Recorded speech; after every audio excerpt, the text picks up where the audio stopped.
Hello there.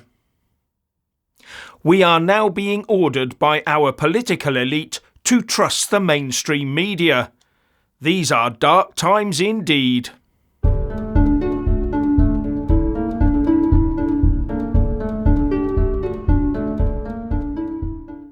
When a former Secretary of State says something like this, you should sit up, take notice, and run the other way. He may have resigned as Defence Secretary and not be standing for MP at the next general election, but someone like that who then tells us to narrowly follow the mainstream press narrative needs to be ignored. In a piece for The Telegraph, the former Defence Secretary Ben Wallace, who I will say did well during his stint, explains that 2024 will be a bumper year for elections, with something like 49% of the world's population going to the polls. And he says the danger is that evil state actors, like Russia, will be lurking in the shadowy areas of social media, ready to pounce on the unwary and fool them into voting the wrong way, all based on mis- or disinformation. And he ends his essay with, "But what tips can I give the readers? I recommend you stick with mainstream media. While we may not always agree with the interpretation of the facts, most mainstream media will agree on the facts themselves." Will they now? Well, generally yes, because they get their facts from the same sources, and each other. But I bet they'll agree wholeheartedly with Wallace's pronouncements on recommending we stick to the likes of the BBC and its Verify unit. And remember, that's exactly what Penny Mordaunt, the leader of the House of Commons, told us to do in May this year. So Wallace is generally well regarded and comes out with this. As an aside, I wonder where Ben Wallace will pop up next, now that he's leaving politics. Anyway, I would have thought a former Tory politician would be thoroughly fed up with the woke, lefty, anti-UK, anti-Brexit mainstream press. But then again, the press is the natural outlet for nudge unit narratives, as well as for the floating of political policy kites to gauge public reaction through the comments sections. And some press outlets rely heavily on the government for advertising revenue for public sector jobs and announcements. So it can be a bit of a symbiotic arrangement. That has worked well in the past because the press was mainly UK-centric. But nowadays, more and more people are gravitating to the big social media platforms where they can easily stumble across news from other regions of the world, news that conflicts with the UK government and press establishment view. Now, in his piece, Wallace warns us that for years now, the Russian state has played a proactive and malign role in attacking elections held in the West. Get used to the terms bots, trolls, deepfakes and dark web. Trolls deliberately try and provoke online, using facts or fiction, hoping to sow division, seeking to intimidate counter-narratives on the internet. Russia even has a troll factory in St. Petersburg specifically for that task. But that doesn't happen on some faraway social media platform. It also happens in newspaper comment sections. Yes, those trolls are also active on The Telegraph. So we're going to come across them even if we do stick to the UK mainstream press.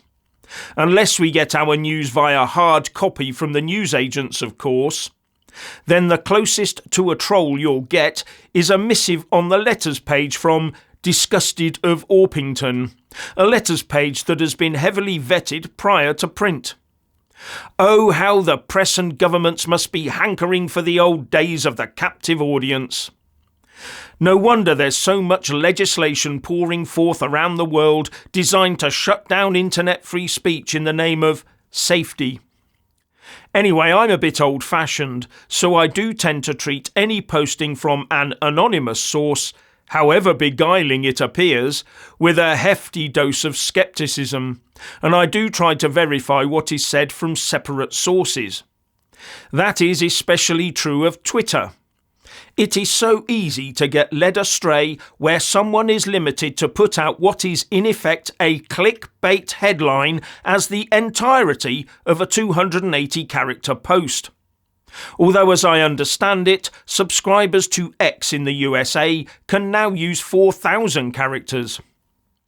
Here in the UK, well-crafted clickbaity tweets or X's will easily go viral, however inaccurate they are.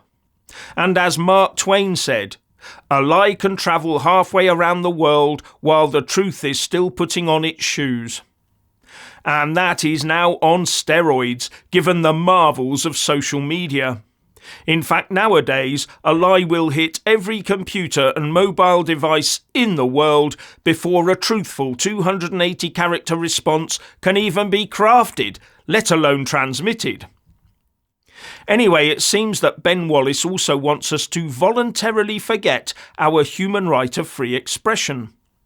And that is the right not only to say what we believe, but also the right to find information out for ourselves from any source we choose.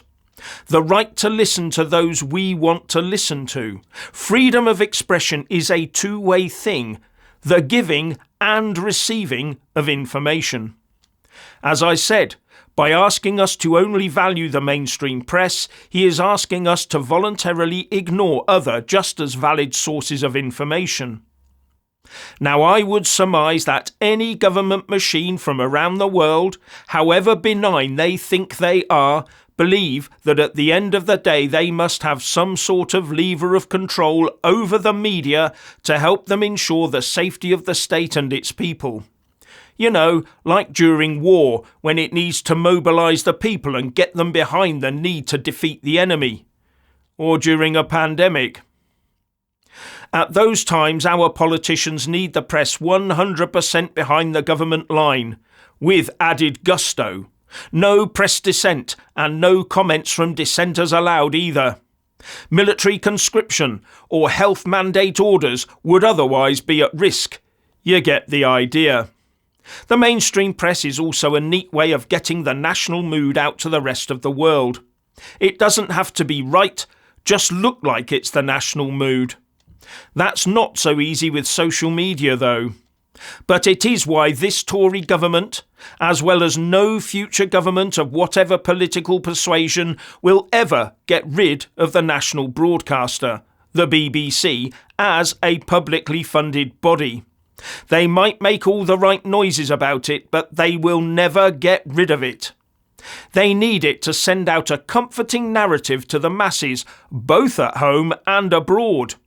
And importantly, to those that operate abroad for our safety in the armed forces, for example. And that last one goes wider than most are probably aware of. The BBC is part of the government infrastructure, ready to push out the government narratives in times of need. Other broadcasters can be forcibly shut down, like RT was in March 2022. But the Beeb and its Verify unit will continue to operate as an arm of the UK government. The problems with that, though, start when government lies to its people. And the likes of the BBC are then forced via Ofcom rules and arm twisting to toe that lying government line, something that was operating at a very heightened level during the pandemic and now with net zero, and during Brexit, remember. Not helped by the huge influx of wokeness into the media either.